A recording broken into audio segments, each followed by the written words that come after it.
کېدای شي په عمومي ډول راته د پناه غوښتونکو لپاره جرمني ښېګڼې او بدګڼې وارزوئ چې مثلا کوم ټکي دي چې پناه غوښتونکو لپاره مهم دي چې هغوی جرمني ته لاړ شي یا درځي یا درغلي دي.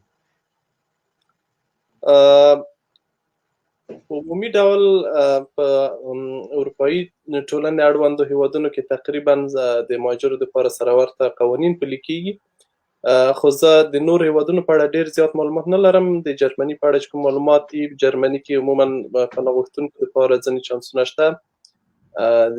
دلته د قانون له مخې خلکو ته هغه چې ژوند په خطر کې وي په خپل ملک کې د پناه غوښتنې سهولتونه شته. د جرمني په اساسي قانون کې دا یادونه شوې ده، هغه څوک چې ژوند په خپل ملک یا بل ځای کې په خطر کې وي دوی ته باید د پناه حق ورکړل شي، دوی ته باید دلته د ژوند کولو چانس برابر شي. همدا ډول جرمني د جنوا د کنوانسیون غړیتوب هم لري، د هغو د مخې هم خلک کولی شي دلته د پناه غوښتنه وکړي.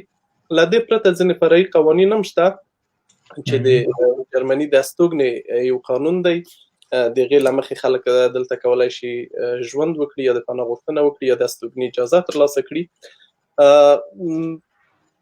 له دې کبله دلته د پناه غوښتونکو لپاره د پاتې کېدو د ژوند امکانات ښه دي، شته دي. او بله موضوع دا ده چې جرمني یو سوسیالي هیواد سوسیالي سیستم لري چې خلکو سره دولتي مرستې ډېرې کېږي، کوم چې اړتیا لري یا غریب وي، بېوزله وي.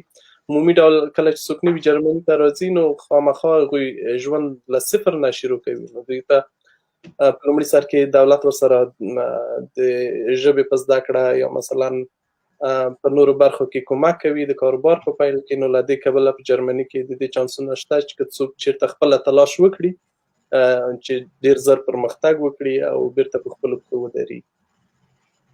او د بدګڼو یادونه هم کړې وه. ممکن ځینې هر هېواد او هره سیمه ښېګڼې او بدګڼې لري.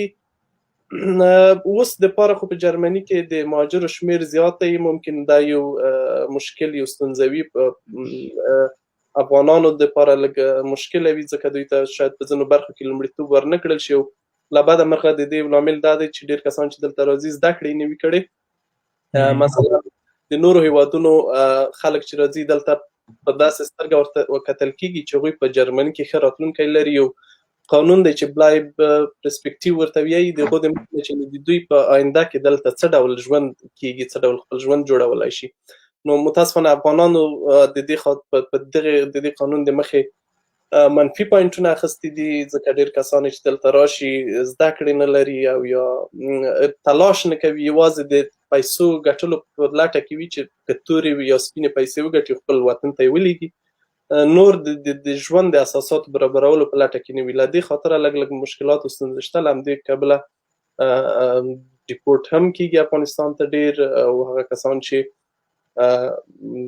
مثلا یا دوی فکر کوي چې جرمني ته خپل دوی دوه طرفه ګټ یو د بل په ګټه نه دي، نو هغه کسان چې بیا ډیپورټ شي.